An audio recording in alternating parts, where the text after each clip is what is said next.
நம்ம இருக்கிற இந்த கரண்ட் ஃபைனான்சியல் சிஸ்டமானது பல வருடங்களுக்கு முதல் இருந்த ஸ்லேவரி சிஸ்டத்தை விட கேவலமானதுன்னு சொன்னால் நீங்கள் எத்தனை பேர் நம்புவீங்க? ஏன் உங்களை எல்லாம் இந்த கவர்மெண்ட்ஸும் பேங்கும் ஃபேக் பேப்பரை வச்சு பேக்காடிட்டு இருக்காங்கன்னு சொல்லி இந்த வீடியோவில் உங்களுக்கு கிளியராக எக்ஸ்பிளைன் பண்ண போகிறேன். எவ்வளவுக்கு குயிக்காக இதை நீங்கள் ரியலைஸ் பண்ணீங்களோ அவ்வளோ குயிக்காக நீங்கள் தப்பிக்கலாம். ஸோ அதுக்கான சொல்யூஷனை இந்த வீடியோட எண்டில் சொல்கிறேன். ஸோ அந்த வீடியோ ஃபுல்லாக பாருங்கள். இப்போ நான் சொல்ல போகிற எக்ஸாம்பிள் உங்களுக்கு விளங்கும்னு சொன்னால் நான் என்ன சொல்கிறேன்னு உங்களுக்கு விளங்கும். நீங்கள் ஒரு என்ஜினியர்னு வைங்க, ஒரு கன்ஸ்ட்ரக்ஷன் கம்பெனியில் நீங்கள் ஒர்க் பண்ணுறீங்க. ஒவ்வொரு நாளும் 8 ஹவர் ஒர்க் பண்ணுறீங்க, 5 நாள் ஒர்க் பண்ணுறீங்க, ஒரு கிழமைக்கு 40 ஹவர் ஒர்க் பண்ணுறீங்க. நீங்கள் ஒர்க் பண்ணி முடிஞ்சது பிறகு உங்களோட பொஸ் உங்கள்கிட்ட வந்து ஒரு கைப்பிடி அளவில் மண் அள்ளி தந்து, நான் இதான் நீ உலகம் ஒர்க் பண்ணதுக்குரிய ஊதியம்னு சொல்லி அவரோட வளவில் கிடக்கிற மண் அள்ளி உங்கள்கிட்ட தந்தால் உங்களுக்கு எப்படி இருக்கும்? அதைத்தான் அந்த கவர்மெண்ட்டும் பேங்க்ஸும் உங்களுக்கு செஞ்சிட்ருக்காங்க. ஆனால் அது உங்களுக்கு இன்னும் விளங்குதில்லை. நீங்கள் நார்மலாக ஒரு 20 வயசில் ஆரம்பித்து ஒரு ரிட்டையர்மெண்ட் ஏஜ் 60 வயசு வரைக்கும் கிட்டத்தட்ட 40 வருஷத்துக்கு டே அண்ட் நைட்டாக ஏதோ உங்கள்கிட்ட இருக்கிற ஸ்கில்லை பாவிச்சு, அப்படி இல்லாட்டி உங்களோட எனர்ஜியை பாவிச்சு, டைமை பாவிச்சு நீங்கள் செய்கிற ஒர்க்குக்கு அவனுங்களை என்ன பண்ணுறானுன்னு சொன்னால், காசுன்ற பேரில் உங்களுக்கு வெறும் பேப்பரை எந்த விதமான பேக்கப்புமே இல்லாமல் பிரிண்ட் பண்ணி உங்களுக்கு தந்துட்டுருக்கானு. அவங்க என்ன பிரிண்ட் பண்ணுறா? அவங்க பிரிண்டெல்லாம் பண்ணலை. அது கவர்மெண்ட்டோட ஒஃபிஷியல் நோட். கவர்மெண்ட் எதை வச்சு பேக்கப் பண்ணுறாங்க?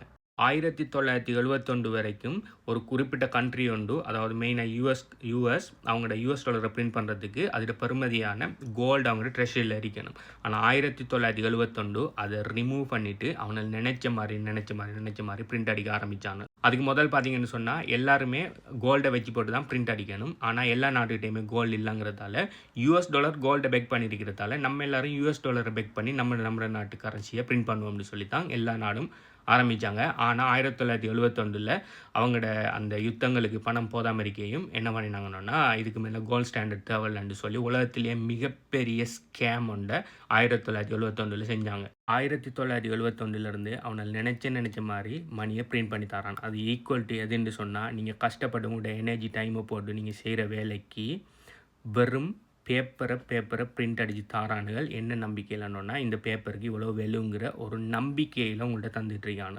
ஆனால் அந்த வேல்யூ உண்மையான நம்பிக்கையை ப்ரொமிஸ் பண்ணியிருக்கான்னு சொன்னால் இல்லை. அதுக்கு உதாரணம் என்னென்னா, நீங்கள் ஒரு $100 5 வருஷத்துக்கு முதல் வாங்குவீங்கன்னு சொன்னால் ஒரு பொருள் 10 கிடைக்குதுன்னா, இன்றைக்கு அதே பொருள் உங்களுக்கு 5 தான் கிடைக்கும்.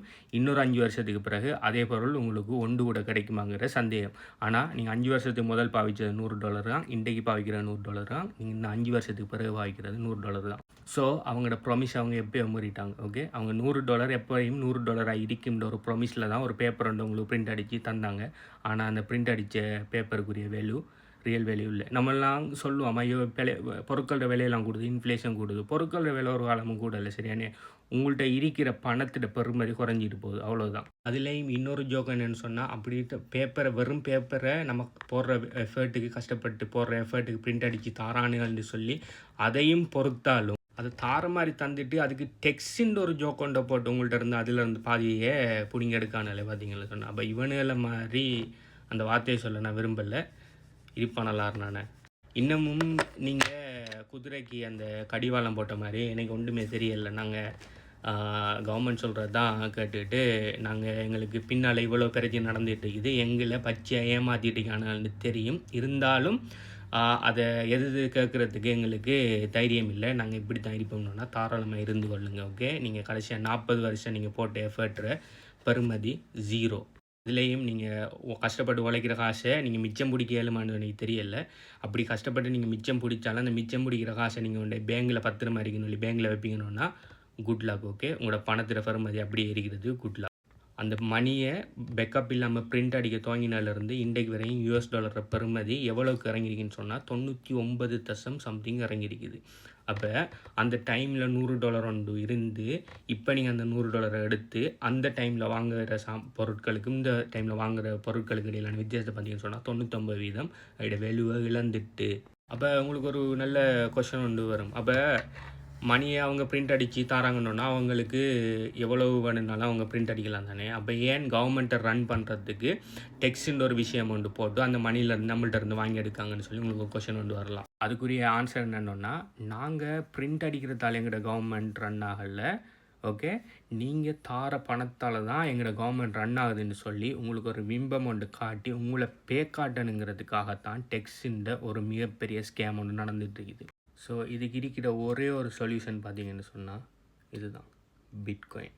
ஓகே, இது ரியல் பிட்காயின் இல்லை, இது பிட்காயின் ஒரு மாடல் உண்டு. பிட்காயினை தொட்டு உணர முடியாது, அது ஒரு டிஜிட்டல் அசெட் உண்டு.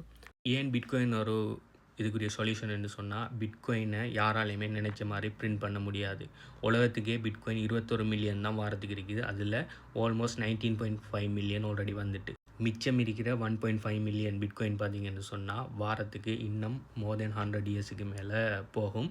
யாராலையுமே எந்த கவர்மெண்ட் நினச்சாலோ எந்த பேங்க் நினச்சாலோ 21 மில்லியனை தாண்டி எக்ஸ்ட்ராவாக ஒரு பிட்காயின் கூட உருவாக்க முடியாது. தென் மணி சப்ளையை பார்த்தீங்கன்னு சொன்னால் அந்த பேப்பர் கரன்சியில் பார்த்தீங்கன்னு சொன்னால் அன்லிமிட்டட். எப்போ வேணுனாலும் பேங்க் என்ன செய்வானுன்னா பிரிண்ட் அடித்து தள்ளுவானு. கோல்டை பார்த்தீங்கன்னு சொன்னால் எப்போ வேணுனாலும் கோல்டு மைன்களை கண்டுபிடிக்கலாம், கோல்டு சுரங்கங்களை எப்போ வேணுனாலும் கண்டுபிடிக்கலாம். அதுவும் ஒரு ஸ்கேர் அசெட் இல்லை. அதே மாதிரி நீங்கள் எதை எடுத்தாலும் ஃபிக்ஸ் சப்ளைன்னு சொல்லி ஒன்றுமே இல்லை பிட்காயினை தவிர. ஸோ பணத்துக்கு பாவிக்கக்கூடிய மிக ட்ரஸ்டபுளான 15 வருஷத்துக்கு மேலே யாராலையுமே இவ்வளோ காலத்துக்கு ஹெக் பண்ண முடியாமல், ஒரு தனிப்பட்ட என்டிட்டியோட கண்ட்ரோல் இல்லாமல் ஃபுல் டீசென்ட்ரலைஸ்டாக உலகம் பூரா இருக்கிற மைனிங் கம்ப்யூட்டர்ஸோட பவரில் இயங்கிட்டு இருக்கிற ஒரு இண்டிபெண்ட் நெட்வொர்க் தான் பிட்காயின். பிட்காயினை யார் நினைச்சாலும் ஸ்டாப் பண்ணலாம். இந்த உலகம் அழிஞ்சால் மட்டும்தான் பிட்காயின் நிற்குமே தவிர, அதை தவிர வேறு எந்த காரணத்தை கொண்டும் பிட்காயினை யாராலையுமே ஸ்டாப் பண்ண முடியாது. யாராலையும் பிட்காயினை எக்ஸ்ட்ராவாக பிரிண்ட் பண்ண முடியாது. பிட்காயின் எவ்வளோ வாரது இருக்கோ அவ்வளோதான் வந்தே தீரும். ப்ளஸ் பிட்காயினை யாராலையும் மேனிப்புலேட் பண்ண முடியாது. நான் உங்களுக்கு ஒரு குறிப்பிட்ட பிட்காயின் அனுப்புகிறேன்னா அது அவ்வளோதான், அதை யாராலையுமே மாற்றிடலாம். நீங்கள் பேங்க்கில் ஒரு ட்ரான்ஸ்ஃபர் ஒன்று பண்ணுறீங்கன்னா பேங்க் நினைச்சா அந்த ட்ரான்ஸ்ஃபரை என்ன வேணாலும் பண்ணலாம். பேங்க் நினைச்சா அதுக்கு கொஷின் கேட்கலாம், அதுக்கு இடையிலேருந்து கடந்த ஃபீஸ் எல்லாம் போட்டு உங்களோட பணத்தை கொள்ளை அடிக்கலாம். ப்ளஸ் பேங்க் என்ன செய்யலாம், உங்களோட பணத்தை ஹோல்ட் பண்ணலாம், உங்களோட பணத்தை ஃப்ரீஸ் பண்ணலாம். ஆனால் பிட்காயின் ட்ரான்சாக்ஷன் உங்களுக்கும் எனக்கு மட்டும்தான். ஓகே, அதுக்கு இடையில் எந்த விதமான மீடியேட்டாக்களும் உள்ளுக்கு இல்லை. ஸோ இன்னும் இந்த இவனோட ஜோக்குகளை கேட்டு ஓகே, இன்னும் நீங்கள் கஷ்டப்பட்டு உழைக்கிற பணத்தை இந்த ஃபேக்கான பேப்பரில் வச்சிருக்காமல் இப்போவே உங்களோட வெல்த்தை ப்ரொடெக்ட் பண்ணுங்கள். என்னை பொறுத்த வரைக்கும் உங்களோட வெல்த்தை ப்ரொடெக்ட் பண்ணுறதுக்கு பெஸ்ட்டான விஷயம் பிட்காயின்.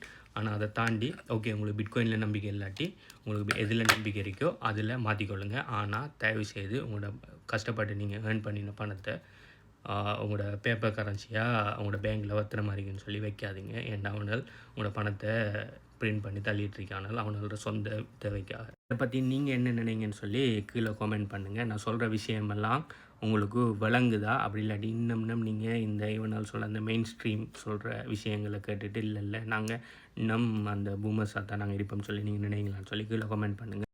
ப்ளஸ் உங்களுக்கு பிட்காயின்னா என்ன, இது எப்படி தொழிற்படுது, இந்த பேசிக் என்ன, பிட்காயின் எப்படி வாங்கலாம், எப்படி பத்திரமா இதை செல்ஃப் கஸ்டடியில் வச்சு ஸ்டோர் பண்ணலாம், இதை எப்படி மல்டிப்ளை பண்ணலாம், எப்படி ஸ்கேல் பண்ணலாம்னு சொல்லி எல்லா விஷயத்தையுமே நான் பிட்காயின் ஹாவர்ஸில் 100% ஃப்ரீயாக டீச் பண்ணியிருக்கேன்.